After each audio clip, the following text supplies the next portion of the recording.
Just the way each chapter in the economic survey starts with a quote, I'd like to begin this event by quoting the celebrated physicist Stephen Hawking. Look up at the stars and not down at your feet. Try to make sense of what you see and wonder about what makes the universe exist. Be curious. Good morning to all of you present here. Our speaker today needs no introduction. His accolades speak for him. Dr. Arvind Subramanian is a renowned development economist and is the current Chief Economic Advisor to the Government of India. Before his engagement as the Chief Economic Advisor, he has served as the Dennis Weatherstone Senior Fellow at the Peterson Institute for International Economics and as the Senior Fellow at the Center for Global Development.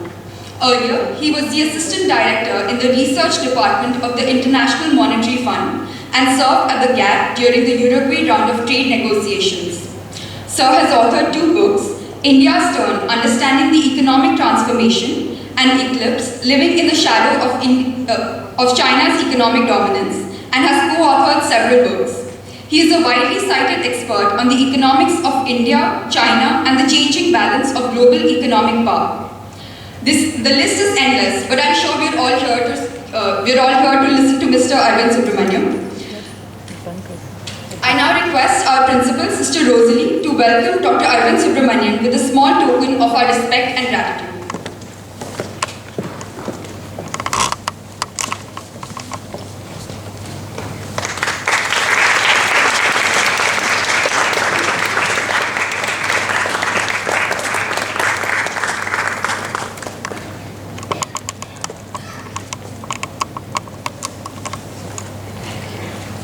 The topic for today's lecture is the Economic Survey 2017-18, Challenges and Outlook for the Future.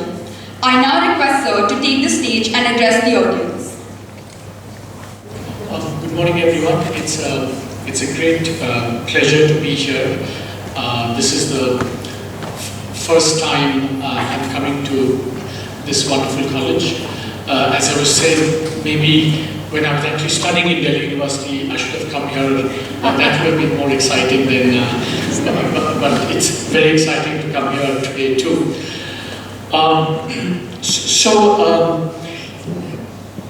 It's really a treat to interact with so many young students and faculty from around the country. So this has been one of the great pleasures of this job and the joys of this job is to meet all so many young people, so many energetic, bright, curious, engaged young people, and just to give a sense of how important you are.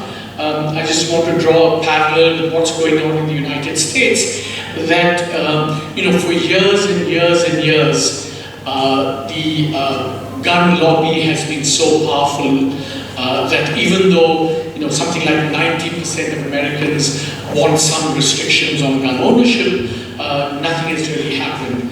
But over the last, I think, 2 days, but following the shootings in Florida, I think the young of the country have kind of said we're going to take power into our own hands, and it seems like for the first time some progress can be made on this really very, very difficult issue. I think that's a kind of model. It shows you how important you are. And of course, in the case of India, we all know about this demographic dividend, the fact that so many young people are going to enter the workforce. So it really, truly is a pleasure to interact with, or to have the opportunity to interact with all of you. How much time do we have? Because then I will allocate it accordingly. So okay, it's 11:10. Let's say we wind up around 12:20, 12:30, up to 12:30. Yeah. If that's the case, so that's 75 minutes. I love kind of listening to all of you. So I'm going to devote a fair amount of time to Q&A as well, to taking questions. So I think I'll speak for about 30-35 minutes, and then we'll take it from there. As Chief Economic Advisor, I think that there's nothing really that I am required to do, almost nothing. Pretty much I can do what we want, what I want. And of course I have a wonderful boss, the finance minister, who's given my office and me a lot of space to do all kinds of interesting things. But there is one thing that the office of CA is required to do every year, and that is to bring out these economic survey, which is tabled in Parliament the day before the budget by tradition. So the finance minister, tables this the day before Parliament. Before I come to this year's survey, I want to say that this task of writing the survey is something that is really it's just not just is it a fantastic opportunity to kind of think about India, write about India, research about India, to shape policy about India. It also turns out that this is part of one of India's really great traditions. So after we wrote the first survey, I was somewhere doing outreach, and the person who was chairing that session was the finance minister of Jammu and Kashmir, Hasib Drabu. And then when he introduced me, he said, "Arvind, do you know who tabled the first economic survey in Parliament?" And I was completely stumped and felt very foolish. The person who writes the survey should know something about the history of the survey. So he said, do you know who did it? So I'm going to turn it around to you and say, can anyone guess? Maybe it will come in the next IAS exam or the next IAS, one of the questions. Do you know who tabled the first economic survey in Parliament? One or two guesses. Yeah, no. See, when I see someone who actually has heard me before, I kind of say no. Can some student from JMC take a guess as to who tabled the first survey in Parliament? Where's the, I mean, come on, make some mistake. Even if you don't know, make some crazy guesses. Nobody willing to take guesses? Who was the first finance minister? now you're trying to be too clever, actually. Yeah. But I hope this is not going to be the level of response in the Q&A. I need all of you to be at least as fired up as I am going to become over the course of this talk. It turns out that the first economic survey was tabled by our great first Prime Minister, Pandit Jawaharlal Nehru.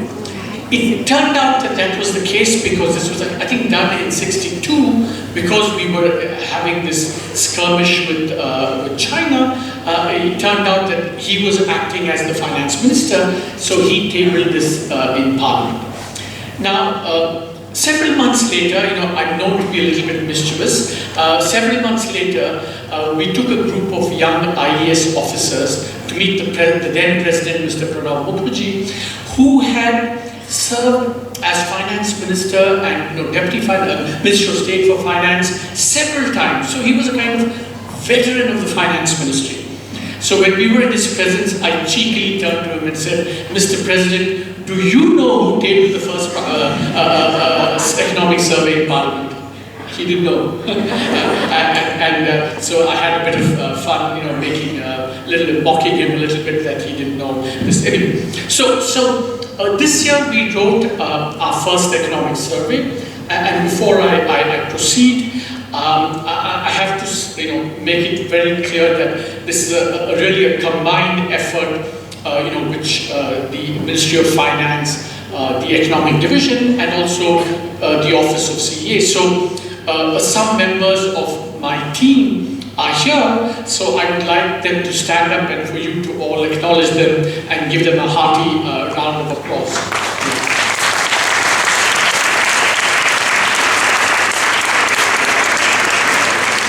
I'm glad. Please give so someone can take a picture. So let them take a picture. No, ask them to come. Yeah, or they can come. But anyway, good. Yes. So, I'll ask them. so this year's survey, and let me show this to you, is pink in color.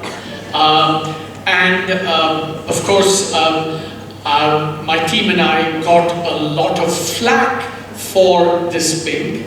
And you know, on Twitter, you know, the survey, there was a lot of commentary on the survey, but the tweet, I think, that got the most likes and retweets was a tweet by, I forget the name of the lady, who skewered me for saying this is patriarchal, tokenism, you know, what does he think, what does he know about women's issues, etc., etc. So I was actually skewered for this pink cover, and you know, in retrospect, you know, I don't know whether it was right or wrong, but our defense of this is the fact that if it only had a cover without actually, you know, discussing women's issues, then I think that critique would have been very fair. But actually we have a very kind of, I would say, a very interesting chapter on women's issues. And I'm going to speak about that a little later. So we, in fact, we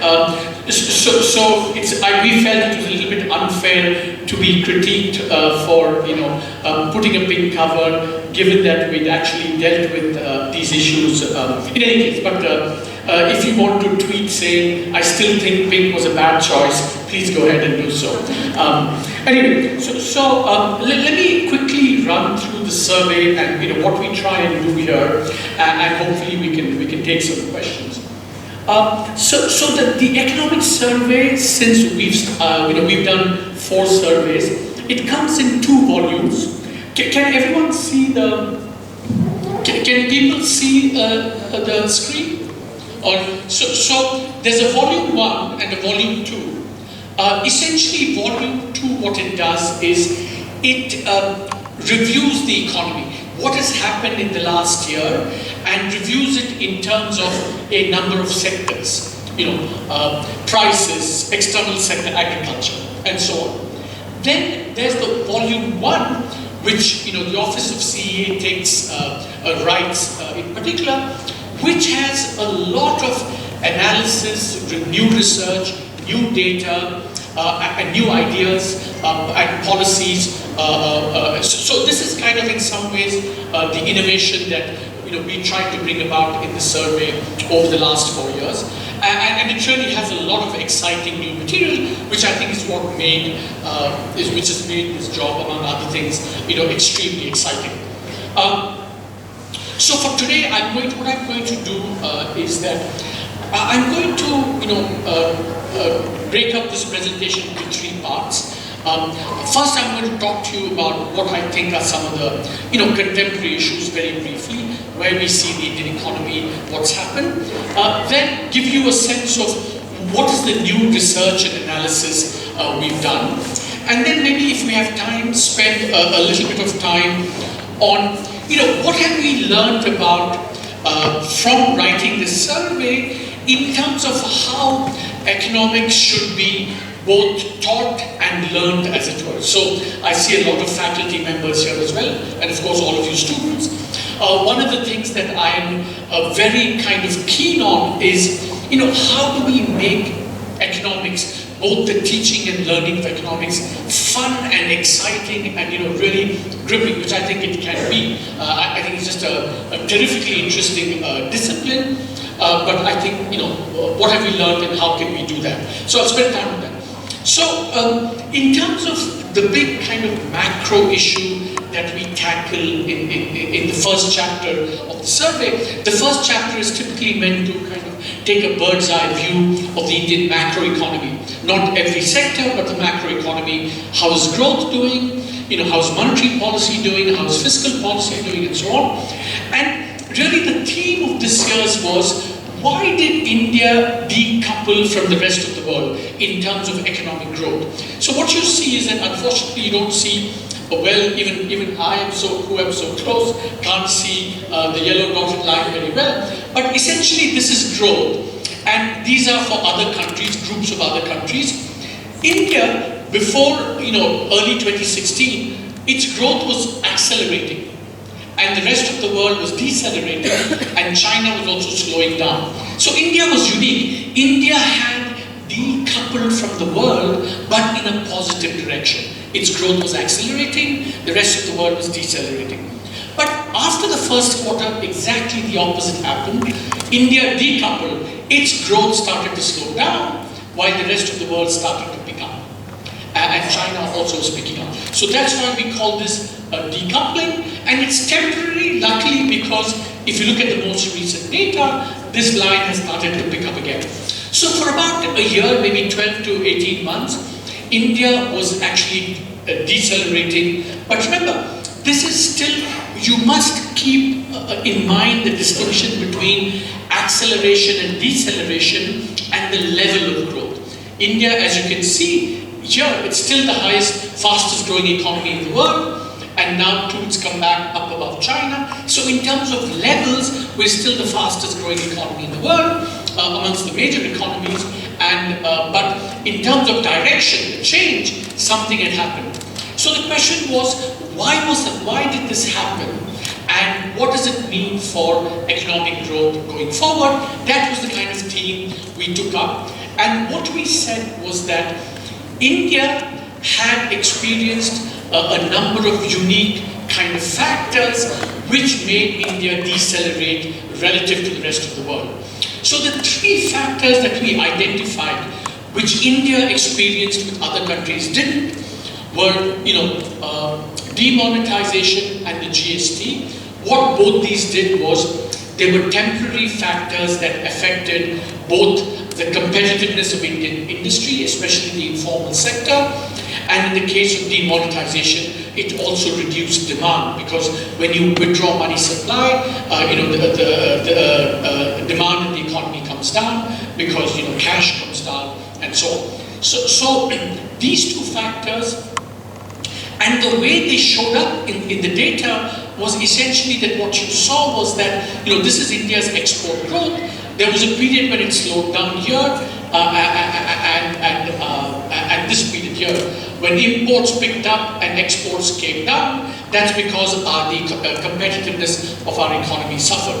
The third factor, which we said was very important, was that interest rates had become very high in India, and this period roughly corresponds with the period of deceleration, which of course, if interest rates go up, consumption demand, investment demand, credit growth all decline, and that also affects the economy. Similarly, the rupee became very strong, and that affected our exports as well. But the good news is that going forward, all these factors have kind of played themselves out. So our forecast for the next year is something that the Indian economy will grow between, I think 7 and 7.5% is our range.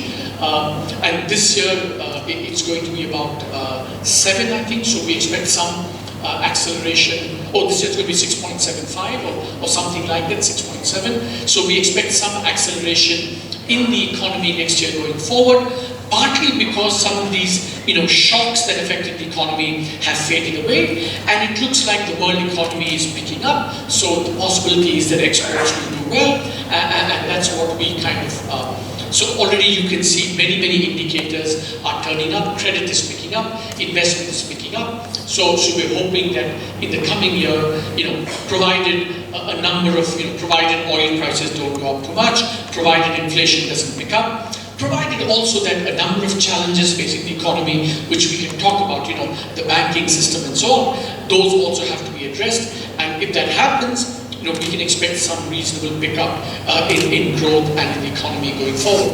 So that's kind of, the short term, many more aspects and dimensions to that, which we can talk about in the Q&A.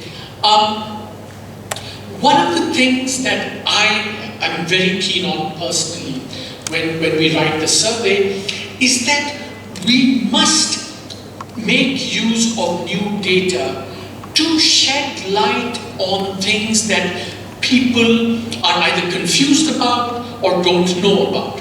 So, for example, in this first chapter, we said something about the GST. How is the GST doing in terms of revenue collection? There's a lot of confusion on that, and so in this chapter we kind of try and presented new data in a way to try and illustrate how in fact the GST revenues were performing, and we showed that they're performing not too badly given the circumstances. Similarly, I think we also had an analysis of the stock market. You know, the Indian stock market has surged, you know, in the last couple of months. It's corrected to some extent, partly relating to what's happening internationally. But when we wrote the survey, the stock market had become quite elevated asset prices, and there's a word that I used in describing that phenomenon, and one of my team members said, "You have to take that word out," and I took that word out, and I regret having taken that word out, because the word I used was that the stock market is growing Icarus-like, ICARUS, Icarus-like, after in the Greek myth. Icarus is the son of, I think, Darius. Daedalus, sorry, and you know, Daedalus is the great architect. He gives Icarus, you know, wings to fly, but Icarus develops hubris and gets too close to the sun, and then of course we know what happens to him. But essentially, we had a very detailed analysis on whether the stock market prices were elevated. We compared that with other stock markets around the world, especially the United States, and concluded that, you know,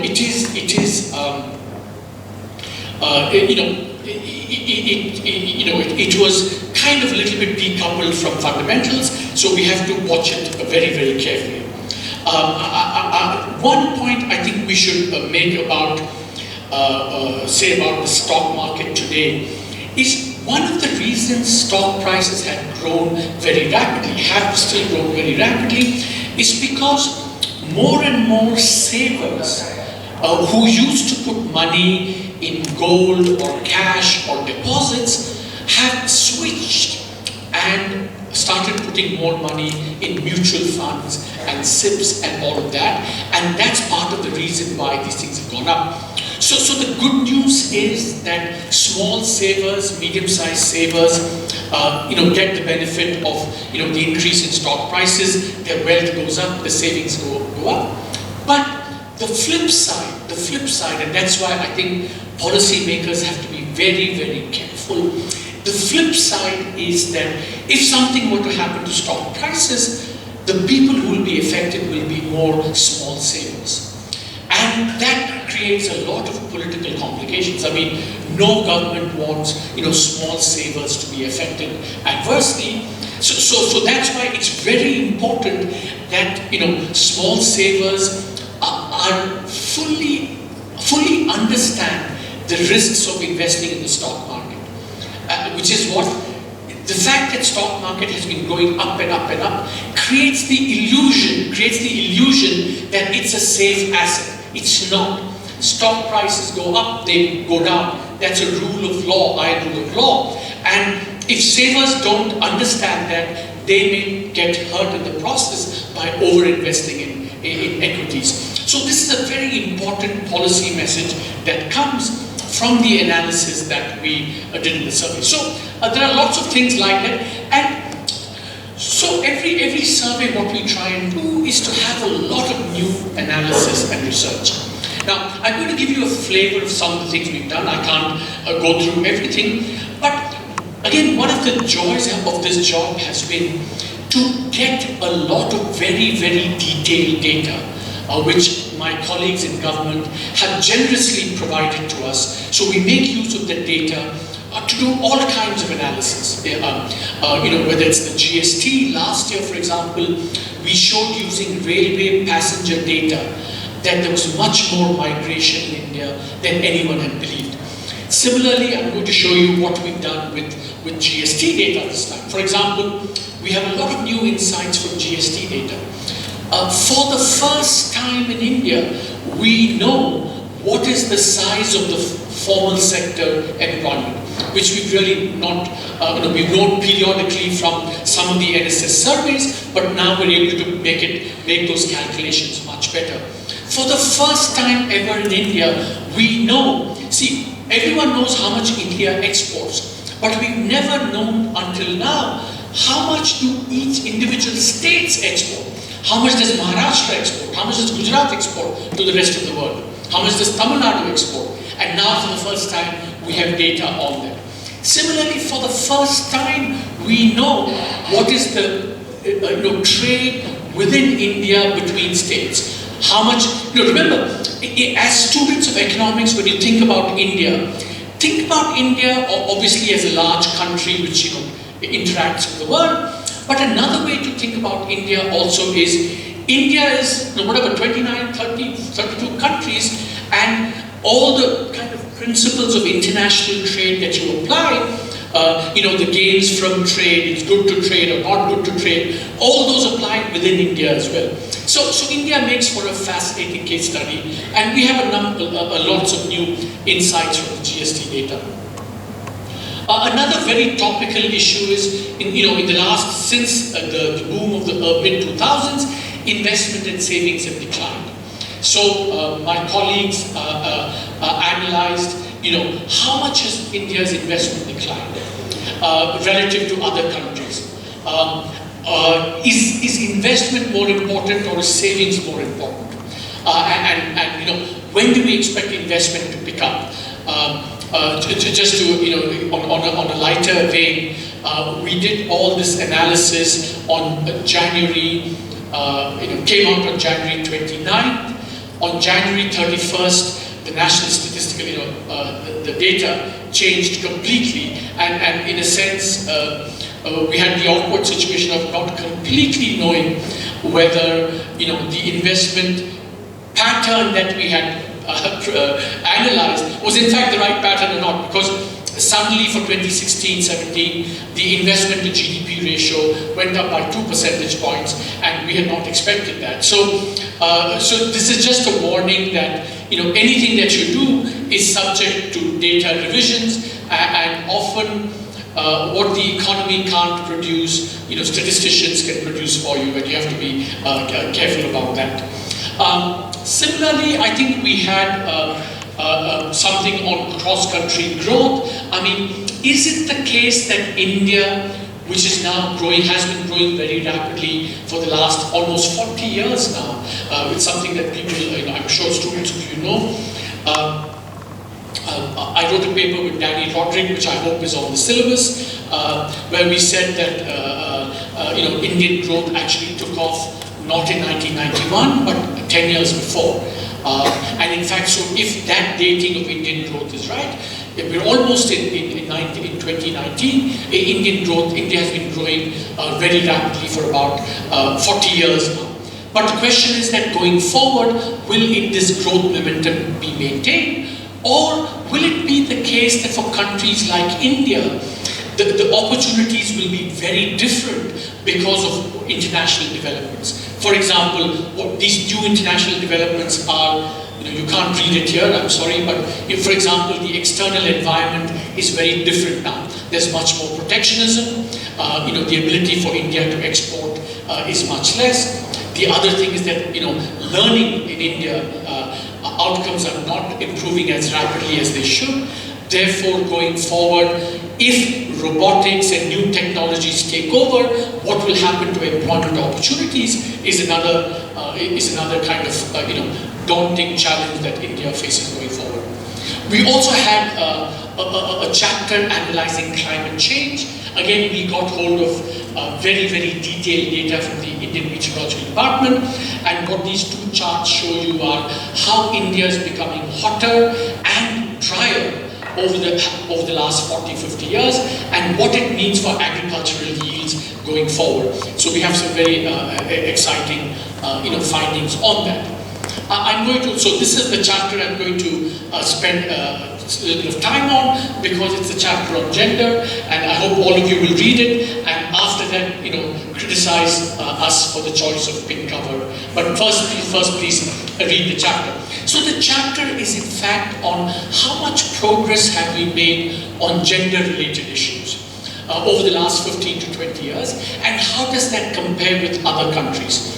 Is it the case that, we have improved? Is it the case that we have improved as much as you would expect, given that India has grown rapidly over these 25 years? And third, has this improvement for, adjusting for how much our incomes have grown, how does that compare with other countries? So in economics, whenever you're asked, how someone is doing, it always depends upon, what you're comparing with. There's a famous joke where the economist's wife turns to the economist and says, "Honey, do you love me?" And the economist says, "Relative to what, dear?" So in a sense, this is a little bit, the kind of comparisons that we need to make. Yes, there's been improvement, but has there been improvement commensurate with how much development has happened? Because remember, one of the relationship between gender outcomes and development, there's clearly a two-way relationship. If gender outcomes improve, no question development is going to improve. And that's kind of been the theme of many of recent writings. Christine Lagarde, the managing director of the IMF, has been really, taken a very strong public stand saying we need more female labor force participation, and the IMF has done a lot of work on this female. What would happen? I think the day before the survey came out, there was a report that Christine Lagarde said, if India could raise its female labor force participation rates, its income level would be 30% more or 40% more, some staggering number. So clearly gender outcomes affects development, but the converse is also true. Does development also affect gender outcomes? As we become richer, hopefully the norms of patriarchy, women acquire more independence, they acquire more say, they acquire more agency, and they their conditions improve. So we had a really fascinating chapter which tracked all this. But in addition, my colleagues and I, we kind of highlighted a kind of new and hitherto unknown fact about gender in India. Now, we know, for example, and we've known for many years, that the sex ratio at birth in India is highly skewed in favor of males. And of course, we know that, Delhi, Haryana, Punjab are probably the worst offenders on this in terms of, how many men to women are born at birth. And we know why that happens. We know that it happens because, selective sex abortions, at least until the law was passed, were permissible.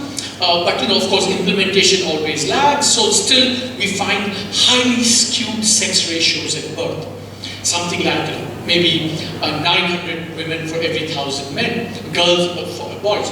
Now, Professor Amartya Sen, who's a Nobel Prize winner, many years ago, almost 30 years ago, wrote a piece saying that he came up with this notion of missing women, which is essentially taking the sex ratio at birth and comparing that with the ideal sex ratio, what most countries have, and saying that the difference between that were missing women, basically women who are because of selective sex abortions, etc., etc. So that was an indictment of society for actually making women disappear. Now, what we did in this chapter, we focused on another aspect of son preference, which is to look at the sex ratio of the last child. Not sex ratio at birth, but sex ratio of the last child, inspired by work done by this professor called Professor Seema Jayachandran. She had said you should also focus on what is the sex ratio of the last child. And for a particular reason, these things measure different things. In any case, to cut a long story short, what we said was, like you have missing women, which is the difference between how many men, boys and girls are born relative to some ideal, there are also a lot of unwanted girls. And how did we measure that? Unwanted girls. This chart, unfortunately, again, you can't see. So there's a panel on the right and a panel on the left. Top panel is for India, the bottom panel is for Indonesia. This right side shows what is the sex ratio by birth if the child is the last child. So if you have only one child in India, right, and stop, it's likely that in India as a whole, there will be 1.85 boys to every girl. So a family that has only one child and stops and doesn't have any more children is likely to have almost twice as many boys as girls in India. I mean, it's striking. On the other hand, if parents don't stop and continue having children, and then if you look at the sex ratio at every stage, so where fertility continues, there tend to be more girls than boys. This is the one-to-one. Here, if fertility continues, you have more girls than boys. If you stop, you have more boys than girls.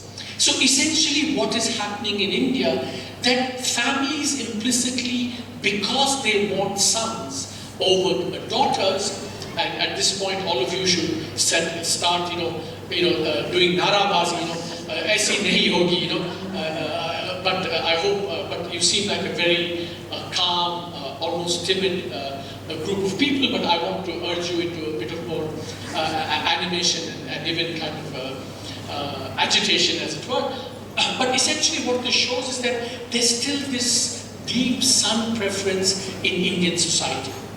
And then we put a number on this. We said the difference between, the ideal sex ratio of the last child and what we actually see in India is, and we said that there were 21 million unwanted girls in India. So Professor Sen gave us the notion of missing women. I hope you will all, after criticizing us for the pink cover, also remember us for the fact that we came up with this notion of 21 million unwanted girls. Imagine how many more students JMC could have recruited had we not had those 21 million unwanted girls. Anyway, so this was a very kind of interesting chapter. And again, this was based on a lot of new data that is available now in India and also internationally. I'm going to kind of skip some things and just come to final thoughts on. Look, I think this is very important for all of you to understand who are studying economics and for teachers who teach economics, that in the last 10 years after the global financial crisis and what is happening now around the world, the discipline of economics has now come under severe attack. People think that economists failed completely in predicting the global financial crisis, and now they have failed to see all that is happening around the world, which is this backlash against globalization. The UK decided to opt out of the European Union. More and more controls on immigration are coming. The US has just imposed all these tariffs. So there is a feeling that globalization is not the right way forward, and that economists have not been able to understand and predict this very well. So we need to do a lot of reflection, soul searching on this, both teachers and students. So a couple of things, 2-3 remarks, and I'll stop. One, I think what we've learned is that economists tend to use a lot of data, and they think in terms of facts and data a lot. Now, that is very, very important, because that's what underpins and gives credibility to all that we do. But when you try and communicate, it's as important to communicate through stories and narratives as it is through facts. All those supporters of Trump, or all those supporters, of any party in India, the common man, they think in terms of stories. Globalization is bad because it takes away jobs, for example. Or whatever farmers might think in India. So economists in teaching and in learning, we need to think much more in terms of narratives. And that's one very important fact. The other important fact is, communication is very important. I think that the person who introduced this said that every chapter in the economic survey begins with a quote. I think that's just a kind of one manifestation of the effort that my team and I have put into making the survey accessible and reachable to everyone. So when you criticize the survey for the cover, please also keep in mind that in the 1 month since the survey was published, the website of the survey had 9.5 million hits, 200,000 unique visitors from 163 countries around the world. There are people in the most God-forsaken places who are reading the survey to find out about India. Why? I fail to understand, but we're going to take credit and say it's all because of the economic survey. It's so readable that even someone in the middle of the Central African Republic is just dying to know about what Team CEA has to say about gender in India. But the broader point is that communication is very important. How you frame things is very important. Give you one example. Last year, we had a chapter on universal basic income. I know that many, I see heads nodding vigorously. I hope I'll get at least 3 questions on universal basic income. But what we did last year was, you could talk about universal basic income, but we framed it as a conversation. The title of the chapter was Universal Basic Income, a conversation with and within the Mahatma. Which is that how would Mahatma Gandhi have thought about universal basic income? Would he have been for it? Would he have been against it? Why not? So these are all ways of trying to make economics and all these difficult and very important policy ideas accessible to the public. So communication is very important. I also think that more and more the use of big data, we use a lot of big data, and I don't know how many of you know this, that last year my team and I, we did this massive, we called a MOOC, massive open online course, because I've been around India doing these kind of events all over India, 40, 45, 50, I don't know, 60, 70 events. What I'm struck by is how curious and engaged and really throbbing with energy and curiosity the students are. And I think that I felt that we needed to reach out to these students much better. So we did a massive open online course. It's on the web, and I hope the JMC, the staff of JMC, is using that generously. But I think that making things interesting through data, I think, is also very, very important. The last point I would say, speaking personally as Chief Economic Advisor, is that this job is kind of an amazing job, the best job I've ever done and will do. But there are some very interesting challenges about this job as well. I call this the the challenge of Karna versus Arjuna. That challenge. How do you basically you work for the government, you support the government, help the government in all possible ways. That's the kind of Karna, ethic, as it were, the value. But also there is a kind of also a commitment to a broader, deeper, more fundamental truth. How should one also be faithful to that, in addition to being supportive of the government? There are times when it's not always the case that the two go together. There are times when you have to choose and make these choices. How you do them, in what manner, in what forum, these are some of the more interesting challenges. But I think there must be, for all technocrats in government, a commitment to independence and objectivity, which I think is really very, very important to be in any such function for any technocrat in government. I think I've spoken far too much. Now I think I'm going to turn the floor over to questions, and thank you very much for listening, and I look forward to your questions. Thank you.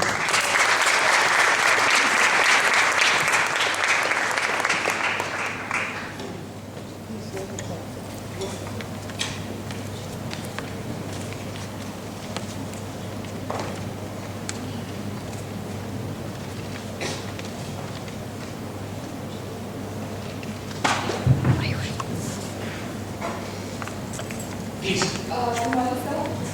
As you were saying, it's actually been a very exciting time to be an economics student because all the theories in development that we've been learning, how the importance of institutions and how institutional reform actually helps in sustaining long-term growth in an economy. We're actually seeing that with the big ticket reforms like GST come in and the digital disruption that's been happening. So my question to you is that I'm very curious to know about the new reforms that the government is thinking about and the new economic policies which can actually help in sustaining the growth that the Indian economy is. Yeah, actually, I mean, you identified two of really the major ones that have happened. I think there are several. The goods and services tax, the GST, is one of the really transformational reforms that have happened in India, and the important thing is that it's not just a tax and a fiscal reform, it's an institutional reform. In the following sense, it's an institutional reform in how India, as this big federal state, how it kind of makes decisions in this federal thing. See, remember, earlier states had the right to levy these taxes, and the center had the right to levy these taxes. Now, neither has the exclusive right to levy these taxes. They have to come together and decide these things together. We call this cooperative federalism. And it's completely transformational in terms of how India takes decisions as a federal democratic country. Because there are 29 states in one center, they come together and make these decisions.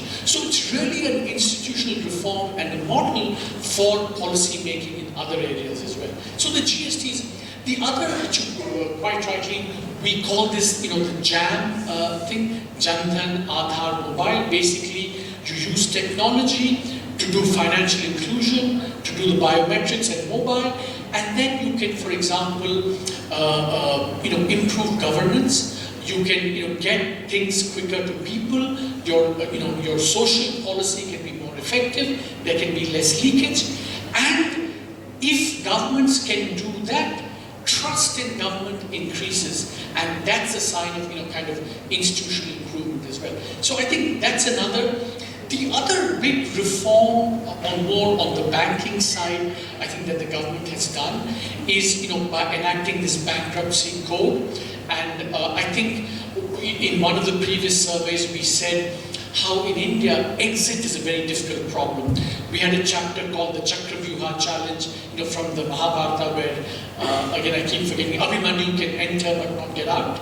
The formation, the Chakravyuha formation, and that's been a really big problem in India with the IBC and the bankruptcy code.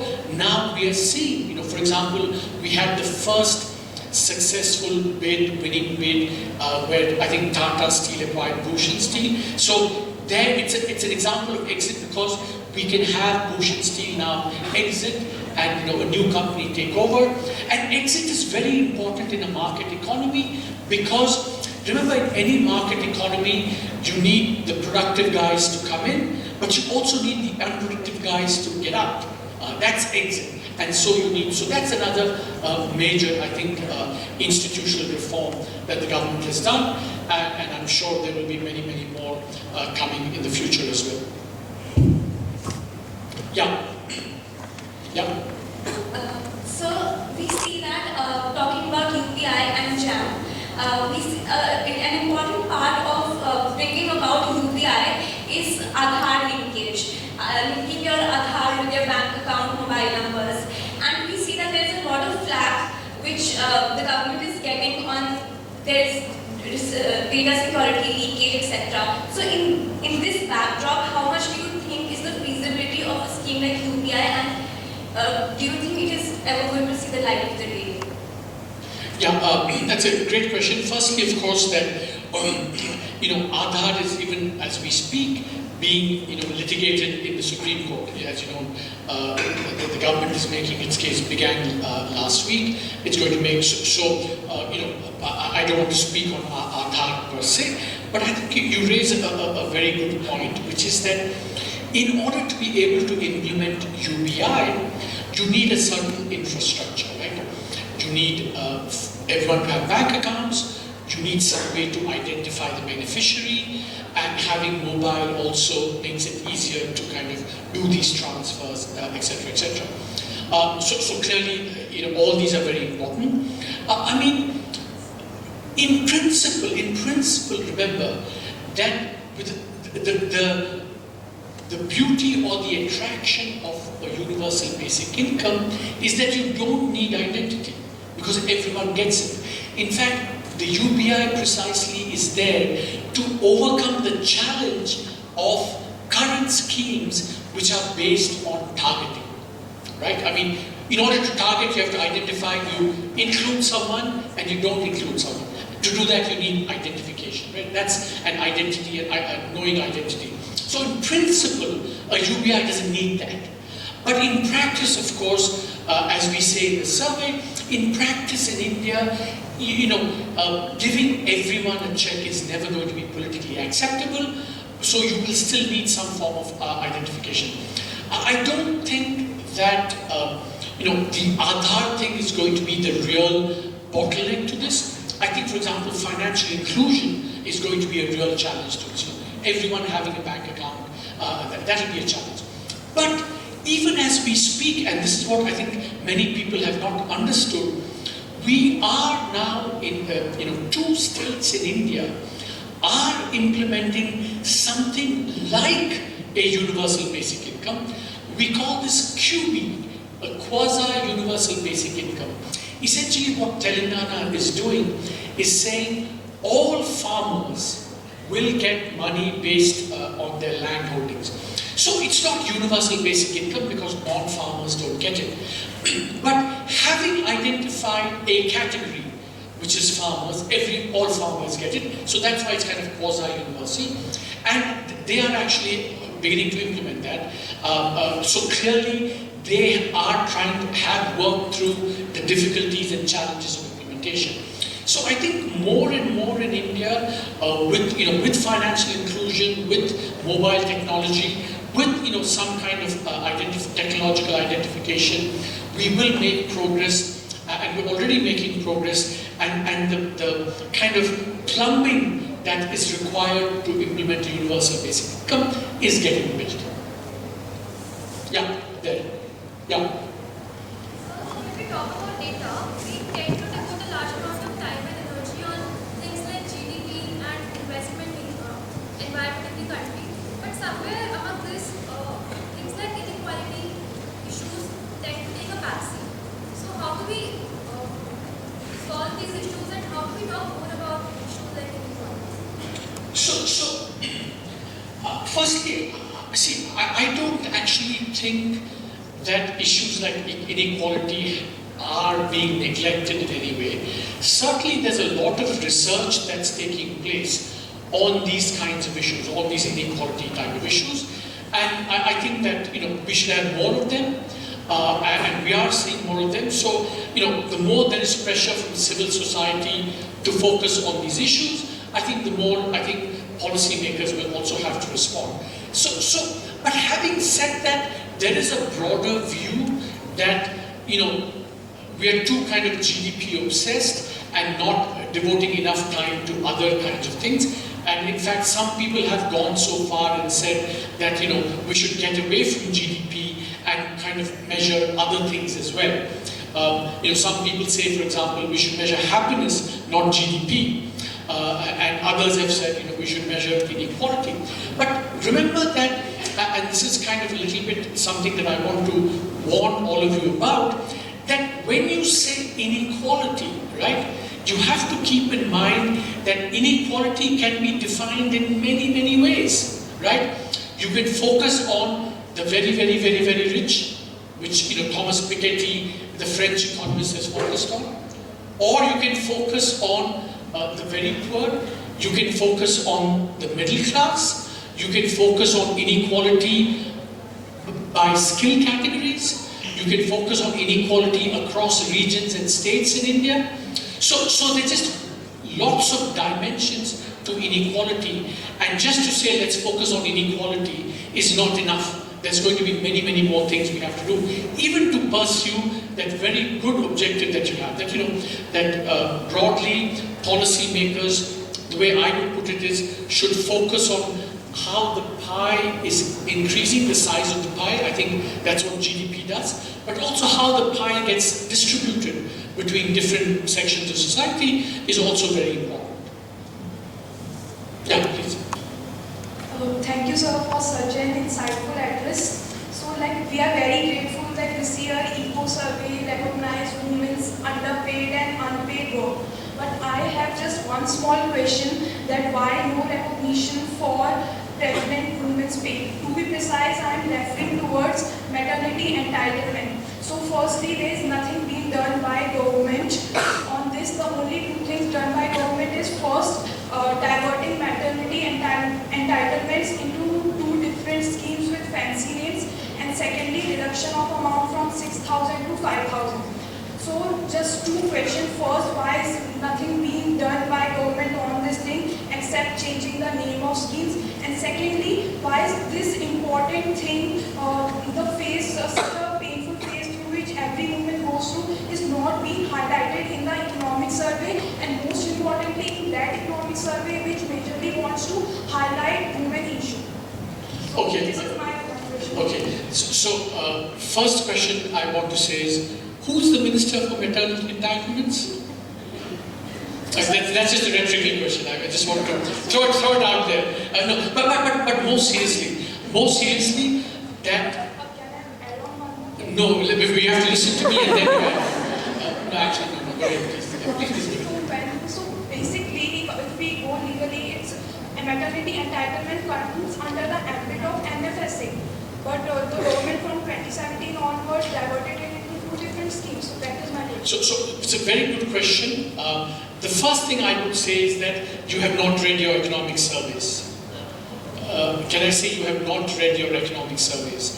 Because 2015-16, we had a whole chapter on mother and child, and that focused on exactly NFSA, which we said should be, even before 2016, we said that this is a scheme that should be strengthened, etc., etc. So so at least the complaint that the economic survey doesn't.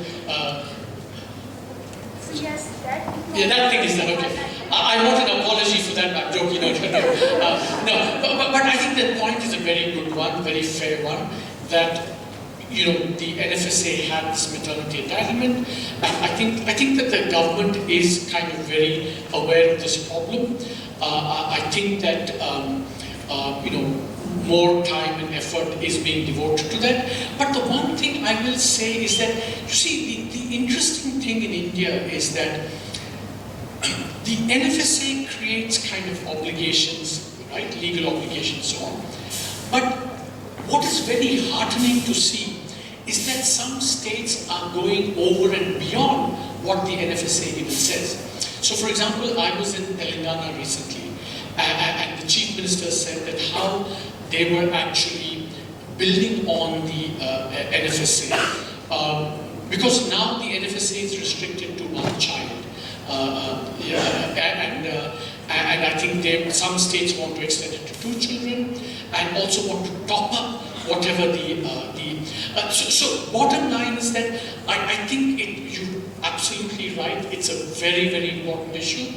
I think that, you see, let me just say that, in defense of the question, I think it's a great question, that why this is very important, this maternity entitlement.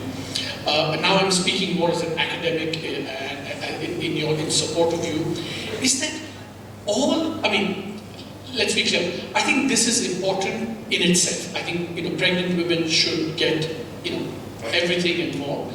But all the research is now showing that cognitive development of children it's critically affected in that phase of pregnancy and in utero as well. So, I think there's research done by the Nobel Prize winner James Heckman, who's kind of conclusively established that, that's the critical phase for cognitive development, and therefore, it's very, very important what we do there. So I think that we should keep doing more, and if government is not doing enough, I think all of you should, get into Andolan mode and say we must do more. Yeah. Sorry, there's a, okay. Sir, I have this question. Given that GST Given that GST is a milestone in our economy, but still it is an indirect tax, and we very well aware that indirect taxes are regressive in nature. So what government has done to reform direct taxes? I have recently heard about this direct tax code, but the finance minister said that it is no longer needed. So do you think that instead of GST, we should have focused more on reforming the direct taxation, which is progressive in nature and good for our economy as well? So I think that firstly, I think all countries need both direct and indirect taxes. So it's not a substitute. But you're right that from a development perspective, I think we need to have more income taxes, direct taxes. So in fact, the government has set up a committee, a direct tax committee, under Arvind Modi, and I'm a member of that committee as well, which is going to give recommendations on how to reform all direct taxes. So we will have a report, say, I don't know, the next 4 or 5 months or 3 or 4 months, and put it forward to government. So you're absolutely right that direct taxes, but it's not one or the other. I mean, you need both. But it's just that I think one of India's big challenges is how do we get more and more people paying income taxes? I think that's very critical. I mean, we're really falling short on that. And any direct tax system must encourage voluntary compliance to get more and more taxpayers in. And this is something we will be focusing on. In fact, the economic survey 2 years ago, we had a lot of stuff on how many more taxpayers we should have given our state of development, what is necessary to entice taxpayers more.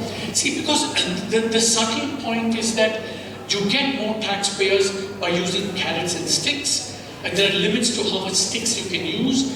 The only way forward, really fundamentally, is to get more people voluntarily compliant.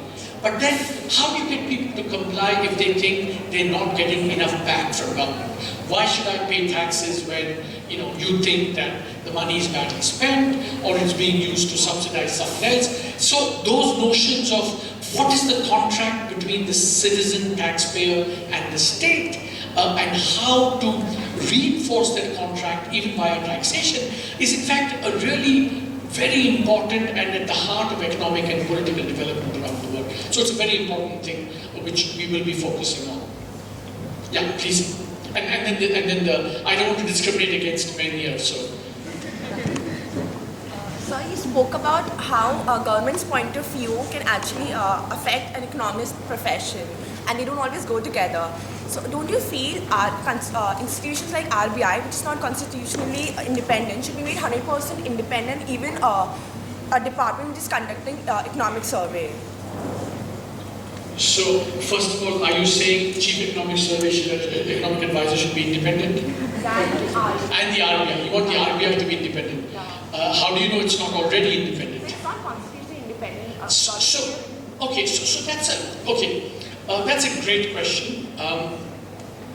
The question is, do we need more independent institutions like the RBI? For a better development. Sorry? For a better development. For better development. Now, I think it's a very good question. Let me just say 2 or 3 things, right? That when countries around the world started making RBIs, central banks, legally independent, it was because they thought, the economic argument for doing that was because they thought that politicians make decisions related to the election cycle. So if elections are coming, interest rates economy will boom, but then inflation will boom, and then you'll have to pick up. So they thought you need independence to, avoid these policy driven by political cycles. And that was the reason. And so I think that was done. But more and more now we see also that the new kind of emerging thinking all around the world is that central bankers and government need to cooperate more because that is not the problem anymore, these election cycle problems, or that's less of a problem. The other problem is that, sometimes central banks may have to do what governments can't do. Just to give you one example, the Fed and the European Central Bank, after the crisis, they, put their balance sheets, at risk in order to stimulate the economy. Now, if you had a very traditional notion of what central banks should do, that would have been considered actually not the right thing to do. So in some ways, our thinking is evolving in terms of, how much independence and how much coordination there should be between a central bank and the government. Second point I would say is that, you see, independence is part acquired through law, but it's part and a large part acquired through reputation and a kind of history of good, effective decision making. So when you say a central bank has credibility, it gets credibility not just because it's independent, because after all, if you're independent and make a series of bad decisions, you lose credibility.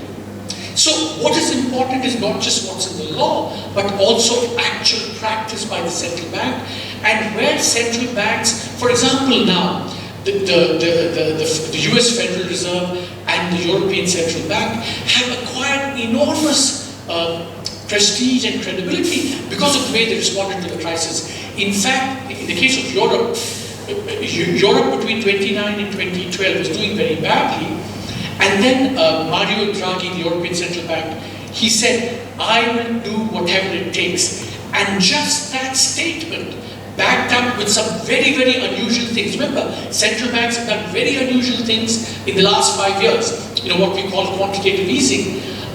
So that it really doesn't matter whether you're independent or not, but how you use both your independence and how your actual decision making. So that's the way one should think about this. So to summarize, independence, but also coordination, I think very important. Second, what is more important than independence is your credibility and reputation. And you can get that either legally, but also you can acquire that through actual practice and so on. So you have to think about it in broader terms.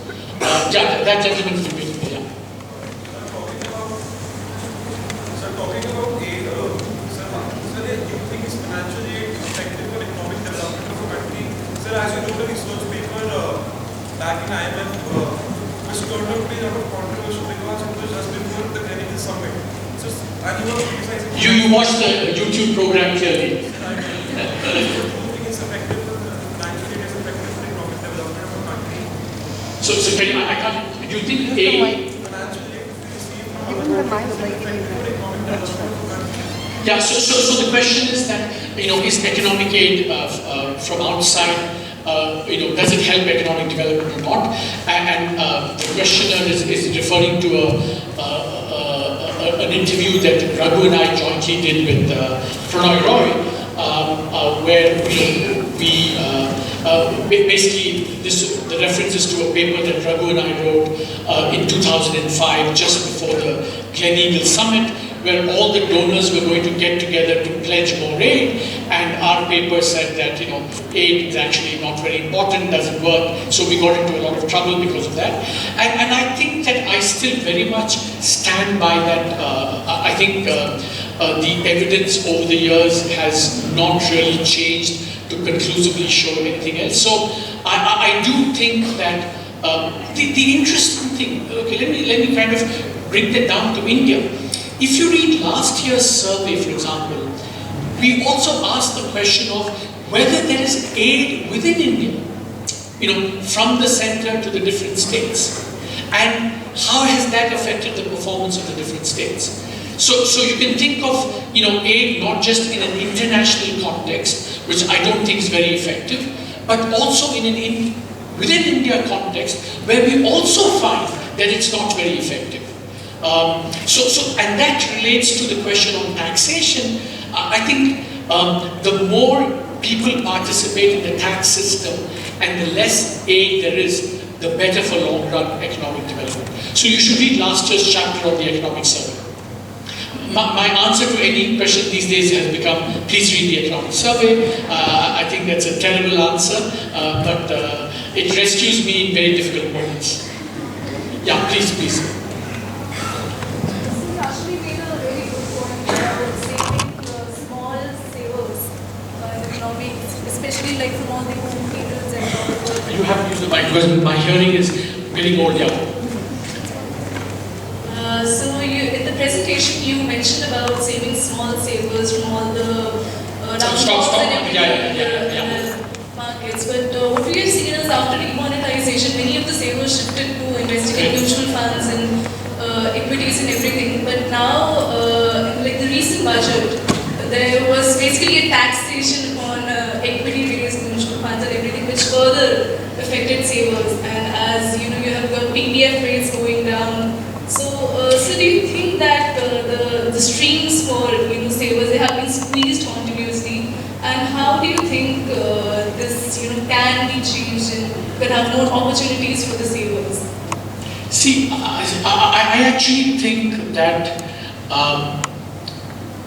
in terms of government policy, small savers are heavily subsidized because under all these schemes like PPF. There are 11 or 12, Kisan Vikas Patra. There's even some for, what is the word for the Mahila something scheme as well. Lots of schemes for small savers. All of them have returns which are much higher than what a normal saver gets in a bank. Much higher. For two reasons. One, the interest rate is much higher.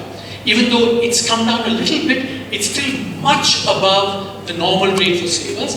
And second, they get very favorable tax benefits. So if you look at, and again, I'm sorry, but we did this, 3 surveys, we have a number on what is the subsidization of the small saver. When you combine the interest rate, it's pretty high. So it's possible, if you update that calculation, it's come down a little bit, but they're still heavily subsidized. So the government is still doing a lot for small savers. I mean, the question really becomes, should we actually do so much in the first place? And then, of course, I think your argument is a good one that, if you don't do that, you go into stock markets and then there's another vulnerability that's created. So it's kind of trying to balance the two. But anything that involves more and more subsidization, I think inherently has problems, because remember that whenever there's a subsidy, implicitly someone else is paying for that subsidy. So a subsidy is a redistribution. So there's nothing that's free. You can't just say, I'll give more for a small saver and not have that come from heaven. It has to come from someone else. Yeah.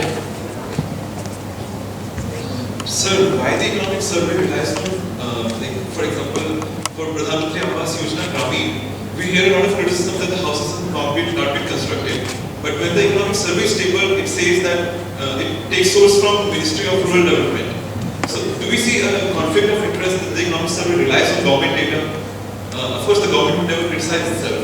And my second question is, sir, that the sun preference which you talked about, so what the survey has suggested for it? We all know this phenomenon, but the survey should suggest something for it, which the government can take. Yeah. On the first one, I don't think it's quite fair to say that government can't criticize itself. I think if you read between the lines, the survey has gently its own way of criticizing government policy. But in terms of data, you raise a good question. Look, the bottom line is that it's a government document. In the first instance, it has to rely on government data. right, in the first instance. But because of what you said, my team and I, and I'm being completely honest here, it's precisely because of that question on that scheme. My team will tell you how much time we spent to actually kind of make sure that that accurately reflected the reality. In fact, my team members can vouch for it. We spent probably 4 or 5 weeks, on one chart just to make sure that, it really meant what it said. But the broader question is that, do we supplement it with other data? Yes, we do supplement it with other data. For example, a lot of the analysis of the banking system, for example, we had, comes from analysis done by Credit Suisse, a private agency. So it's really a judgment that my team and I have to make, and this is part of the Karna versus Arjuna challenge, that we do our best to make sure that whatever data we use is plausible, credible, and honest. If we have doubts about that, I certainly would like to present them. And I have tended and I've kind of not used such data. Second thing is on gender. What do we do about this? You see, I think, for example, the government has, for example, increased maternity leave. It also has Beti Bachao, Beti Padhao, some of the small saving schemes. See, the truth is that when you ask, if you were to honestly ask me what needs to be done on this gender issue, there is no one thing. There is no one thing that anyone can tell you to be effective. We have to act on multiple fronts. And it's not just government, but society at large has to act. Because remember, this son preference didn't happen today or overnight. It's happened over 5,000 years. So how do you undo 5,000 years? If you have a better answer than me, I'd be happy to take your answer.